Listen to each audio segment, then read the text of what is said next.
রেফারির একটি বাঁশি, একটা সিদ্ধান্ত আর তার পেছনে লুকিয়ে থাকা এক বিশাল প্রশ্নবোধক চিহ্ন। আর্জেন্টিনা কি সত্যি নিজেদের যোগ্যতায় জিতেছে, নাকি ফিফা এবং রেফারি মিলে আর্জেন্টিনাকে অবৈধভাবে জিতিয়ে দিল? মিশরের বিপক্ষে ৩-২ গোলের ব্যবধানে জয় পেয়ে কোয়ার্টার ফাইনালে জায়গা করে নিয়েছে লিওনেল মেসির আর্জেন্টিনা। কিন্তু এই জয় মাঠের বাইরে জন্ম দিয়েছে এমন এক ঝড়ের যা থামার নাম নিচ্ছে না। মিশর আর্জেন্টিনা ম্যাচ আমরা সকলেই দেখেছি এই ম্যাচটি কিভাবে হয়েছে। এক তো এই ম্যাচে দুর্নীতি, চুরি একের পর এক করে আর্জেন্টিনাকে সাপোর্ট করে যাচ্ছিল রেফারি নিজে। যেই দলের পক্ষে রেফারি খাটবে বা রেফারি কথা বলবে সেই দল হারবে, এটা কখনোই হতে পারে না।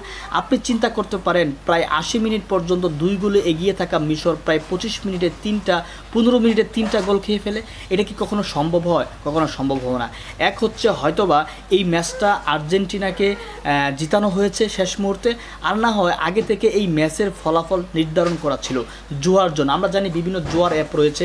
এই জুয়ার অ্যাপগুলো যখন তারা বাজিতে লাগা হয়, আপনি দেখবেন মিশর যখন ২ গোল দিয়েছে তখন মিশরের পক্ষে মিশর জিতবে কোটি কোটি টাকা বাজি হয়েছে প্রত্যেকটা বিটের ভিতরে। আর তখন এই ফিফার প্রেসিডেন্ট বা সব কিন্তু জুয়া, এটাকে নাটক মঞ্চ আমরা সকলে জানি। এটা সব কিছু ঠিক করে দেওয়া হয়, কারা জিতবে কারা হারবে কে করে গোল খাবে, একটু এদিক সেদিক হয়, কিন্তু বাস্তবিক ওকে মেইন যেই টার্গেট সেটা কিন্তু ঠিক থাকে। ঠিক ওই জুয়ার যখন মিশরের পক্ষে কোটি কোটি টাকা, হাজার কোটি ডলার বাজি হয়েছে বিশ্বে, তখনই খেলাটাকে ঘুরিয়ে দেওয়া হয়েছে আর্জেন্টিনার পক্ষে। আর ওই জুয়ার যে টাকাগুলো ধরা হয়েছিল সেই টাকাগুলো জুয়ার যে সমস্ত বিটগুলো রয়েছে, মালিকগুলো রয়েছে, তাদের কাছে চলে গিয়েছে। আর সেখান থেকে বড় অঙ্কের কমিশন পেয়েছে ফিফা। এটাই হচ্ছে।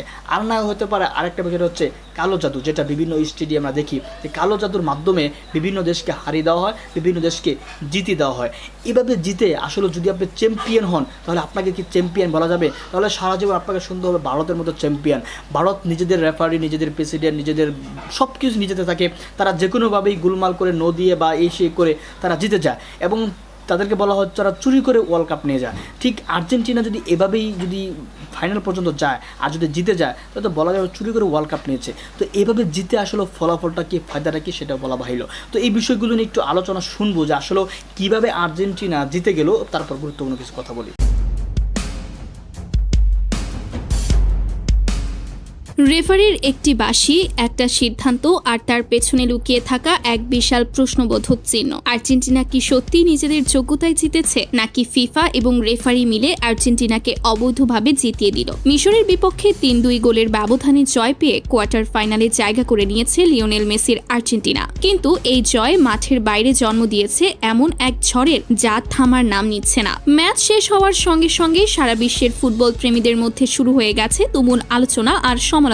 বিশ্বের নামি দামি ফুটবল বিশ্লেষকরা প্রকাশ্যেই অভিযোগ তুলছেন ফিফা নাকি ইচ্ছাকৃতভাবে মিশরকে হারিয়ে আর্জেন্টিনাকে কোয়ার্টার ফাইনালে টেনে তুলেছে। অভিযোগ উঠছে রেফারি টাকার বিনিময়ে বারবার আর্জেন্টিনার পক্ষে পেনাল্টির সিদ্ধান্ত দিয়েছেন, এমনকি কোনো নিয়মের তোয়াক্কা না করেই বাতিল করে দেওয়া হয়েছে মিশরের একটি বৈধ গোল। আজকের এই ভিডিওতে আমরা বিস্তারিতভাবে আলোচনা করব আর্জেন্টিনা বনাম মিশরের সেই বিতর্কিত ম্যাচে ঠিক কি ঘটেছিল, রেফারির কোন কোন সিদ্ধান্ত নিয়ে প্রশ্ন উঠেছে এবং কেন এই ম্যাচ ফুটবল বিশ্বে এত বড় আলোড়ন সৃষ্টি করেছে। চলুন তাহলে শুরু করা যাক। ম্যাচের শুরু থেকেই মিশরের খেলোয়াড়রা যেন অন্য এক উচ্চতায় খেলছিলেন। প্রতিটি আক্রমণে ছিল তীক্ষ্ণতা, প্রতিটি মুভমেন্টে ছিল পরিকল্পনা। খেলা শুরুর মাত্র ১৫ মিনিটের মাথায় মিশরের খেলোয়াড় ইয়াসির ইব্রাহিম দুর্দান্ত এক গোল করে এগিয়ে নিয়ে যান নিজের দলকে। স্কোর লাইন দাঁড়ায় ১-০ মিশরের পক্ষে। গ্যালারিতে বসে থাকা হাজার হাজার দর্শক তখন উল্লাসে ফেটে পড়েন, আর টিভির পর্দার সামনে বসে থাকা কোটি কোটি সমর্থক অবাক বিস্ময়ে দেখছিলেন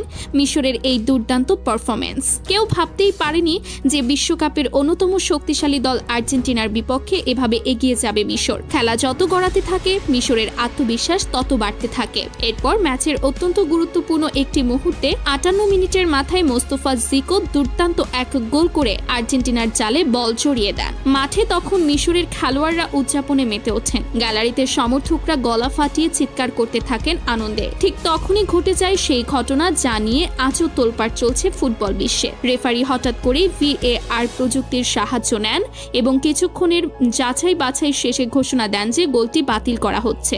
বাতিলের পেছনে যুক্তি হিসেবে দেখানো হয় গোল করার ঠিক কিছুক্ষণ আগে নাকি একটি ফাউল হয়েছিল। এই মুহূর্ত থেকেই মূলত শুরু হয়ে যায় সেই বিতর্ক যা পরবর্তীতে গোটা ম্যাচকে ঘিরে আরো বড় আকার ধারণ করে। এরপর ম্যাচের ইনজুরি টাইমে ডি বক্সের ভেতরে আর্জেন্টাইন খেলোয়াড়রা মোহাম্মদ সালাহকে অবৈধভাবে ফেলে দেন বলে অভিযোগ ওঠে। মিশরের খেলোয়াড় এবং কোচ তাৎক্ষণিকভাবে পেনাল্টির আবেদন জানান রেফারির কাছে, কিন্তু সেই মুহূর্তে রেফারি একদম নীরব ভূমিকা পালন করেন, যেন কিছুই ঘটেনি এমন ভাব দেখান তিনি। এই ঘটনার পরপরই ঘটে যায় আরেকটি বিতর্কিত মুহূর্ত যা পুরো বিতর্ককে নতুন মাত্রা দেয়। মিশরের ডি বক্সের ভেতরেই মিশরের এক খেলোয়াড়ের পা থেকে বল কেড়ে নেন আর্জেন্টিনার খেলোয়াড় জুলিয়ান আলভারেজ। এই বল থেকেই দ্রুতগতির কাউন্টার অ্যাটাক তৈরি করে আর্জেন্টিনা এবং নিজেদের তৃতীয় ও শেষ গোলটি আদায় করে নেয়। ম্যাচের ভিডিও ফুটেজ বিশ্লেষণ করে দেখা যায় যেভাবে মোস্তফা জিকুর প্রথম গোলটি ফাউলের অভিযোগে বাতিল করা হয়েছিল, ঠিক একই কায়দায় আলভারেজেরও মোহাম্মদ সালার পা থেকে বল কেড়ে নিয়ে কাউন্টার অ্যাটাক শুরু করেছিলেন। অর্থাৎ যুক্তির নিরিখে দেখতে গেলে আগের ঘটনাটিকে যেভাবে ফাউল ধরে মিশরের গোল বাতিল করা হয়েছিল, ঠিক একই মানদণ্ডে আলভারেজের এই কাজটিও ফাউল হিসেবে গণ্য হওয়া উচিত ছিল। যদি নিয়ম সত্যি সবার জন্য সমান হতো তাহলে আর্জেন্টিনার এই তৃতীয় গোলটিও বাতিল হয়ে যাওয়ার কথা ছিল। এই অসামঞ্জস্যপূর্ণ সিদ্ধান্তের প্রতিবাদে মিশরের হেড কোচ VAR রিভিউয়ের আবেদন জানাতেই রেফারি উল্টো তাকে সহ মোট 6 জনকে হলুদ কার্ড দেখিয়ে দেন। এই ঘটনার পর থেকেই রেফারি এবং ফিফার পুরো টিমকে ঘিরে তৈরি হয়েছে তীব্র বিতর্ক। দর্শক এবং বিশ্লেষকদের অনেকেই বলছেন ঠিক যেন এমন একটা পরিস্থিতি তৈরি হয়েছিল যেখানে মিশর গোল করলেই সেটা ফাউল হিসেবে গণ্য হচ্ছিল, কিন্তু আর্জেন্টিনার বেলায় সবকিছুই যেন স্বাভাবিক এবং বৈধ বলে ধরে নেওয়া হচ্ছিল। ম্যাচ শেষে সংবাদ মাধ্যমের সামনে এসে নিজের প্রতিক্রিয়া জানান মোস্তফা জিকো। তিনি স্পষ্ট ভাষায় বলেন রেফারি এই ম্যাচে সঠিক বিচার করেননি। তিনি ইচ্ছাকৃতভাবেই একটি জাতির দীর্ঘদিনের পরিশ্রমকে নষ্ট করে দিয়েছেন। তিনি আরো বলেন এই বিশ্বকাপ যেন শুরু থেকেই আর্জেন্টিনার জন্যই সাজিয়ে রাখা হয়েছিল। আর্জেন্টিনার জয় আগে থেকেই নির্ধারিত ছিল বলেও মন্তব্য করেন তিনি। তার ভাষায় এই পরিকল্পনা মাথায় রেখেই পুরো ম্যাচ জুড়ে রেফারি নিজের ভূমিকা পালন করে গেছেন। আবেগপ্রবণ হয়ে তিনি একটি কোরআনের আয়াত পাঠ করেন এবং বলেন আল্লাহই আমাদের জন্য যথেষ্ট এবং তিনিই সর্বোত্তম কর্মবিধায়ক। তিনি আক্ষেপ করে বলেন একজন রেফারির একটিমাত্র সিদ্ধান্ত পুরো একটি জাতির পরিশ্রম এবং স্বপ্নকে মুহূর্তেই ধ্বংস করে দিতে পারে। অন্যদিকে মিশরের হেড কোচ হোসাম হাসানও এই বিষয়ে কড়া প্রতিক্রিয়া জানান। তিনি বলেন ফিফার মুখে বারবার ফেয়ার প্লের কথা বললেও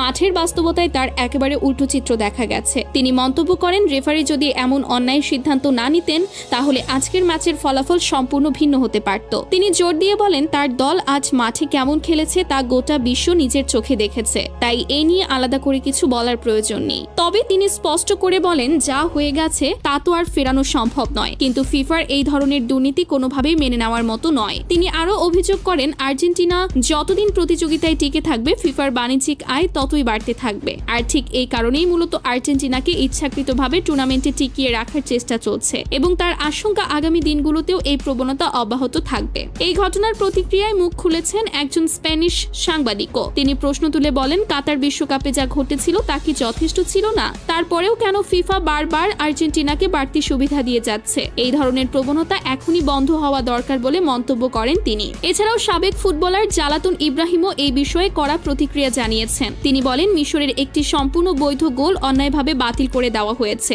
এমনকি তিনি এও উল্লেখ করেন যে আর্জেন্টিনাকে সাম্প্রতিক 12টি ম্যাচের মধ্যে 8টি ম্যাচেই পেনাল্টি দেওয়া হয়েছে। তিনি প্রশ্ন তোলেন এত স্পষ্ট অসামঞ্জস্য থাকা সত্ত্বেও কেন অন্যান্য দেশগুলো এই বিষয়টি চুপচাপ মেনে নিচ্ছে? শুধু মিশরের কোচ, খেলোয়াড় বা স্থানীয় সাংবাদিকরাই নন, দেশ বিদেশের অসংখ্য ফুটবল বিশ্লেষক এই মুহূর্তে এই ম্যাচ নিয়ে আলোচনায় মেতে উঠেছেন। আর লক্ষণীয় বিষয় হলো তাদের অধিকাংশের মতামতই যাচ্ছে মিশরের পক্ষে। বিশ্লেষকদের একটা বড় অংশ মনে করছেন রেফারির একাধিক সিদ্ধান্ত পক্ষপাত দুষ্ট ছিল এবং VAR প্রযুক্তির ব্যবহারেও ছিল স্পষ্ট অসঙ্গতি। আপনি যদি নিজে পুরো ম্যাচটি মনোযোগ দিয়ে দেখে থাকেন তাহলে হয়তো আপনিও এই বিষয়টি নিজেই আন্দাজ করতে পারবেন যে রেফারির সিদ্ধান্তগুলো কিছু কিছু ক্ষেত্রে মেনে নেওয়া কারো পক্ষেই সম্ভব না। প্রকৃতপক্ষে এই ধরনের বিতর্ক ফুটবল বিশ্বে একেবারে নতুন কিছু নয়। VAR প্রযুক্তি চালু হওয়ার পর থেকেই অনেকবার দেখা গেছে একই ধরনের ঘটনায় দুই দলের জন্য দুই রকম সিদ্ধান্ত নেওয়া হয়েছে, আর প্রতিবারই এই ধরনের সিদ্ধান্তের পেছনে বড় দলগুলোর প্রভাব থাকার অভিযোগ উঠেছে।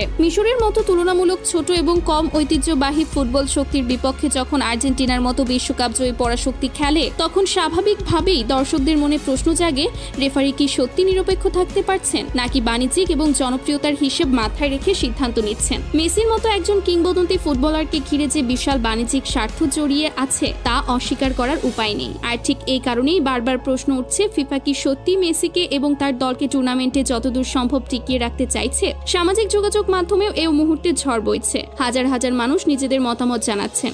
কেউ কেউ রেফারির সিদ্ধান্তের পক্ষে যুক্তি দিচ্ছেন, আবার অনেকেই স্পষ্টভাবে বলছেন এটি একটি পরিকল্পিত অন্যায়। এই পুরো ঘটনা এখন শুধু একটি ফুটবল ম্যাচের সীমানা পেরিয়ে একটি আন্তর্জাতিক আলোচনার বিষয়ে পরিণত হয়েছে। তো এই পুরো বিতর্কিত বিষয়টি নিয়ে আপনার নিজের মতামত ঠিক কি তা অবশ্যই আমাদের কমেন্ট বক্সে জানিয়ে দিন। আপনার মতে কি সত্যি ফিফা আর্জেন্টিনাকে সুবিধা দিয়েছে, নাকি পুরো বিষয়টাই নিছক? দর্শক আলোচনা শুনে বুঝতে পেরেছেন আসলে আর্জেন্টিনা কীভাবে জেতানো হয়েছে। এনে রেফারি কাজ করেছে এবং ফিফা প্রেসিডেন্ট কাজ করেছেন এবং বিশেষ করে অনেক যেসব মেকানিজমগুলো রয়েছেন প্রত্যেকটা মেকাজনের কাজ করেছে এখানে। কারণ এছাড়া 80 মিনিট খেলা হওয়ার পর প্রায় 15 মিনিটে 3টা গোল হওয়া এটা অস্বাভাবিক, এটা কখনোই সম্ভব হয় না। এটা তখনই সম্ভব হয় যখন তার পক্ষে সব মেকানিজম কাজ করে। দর্শক আপনাদের মতামত কি অবশ্যই কমেন্ট বক্সে কমেন্ট করবেন।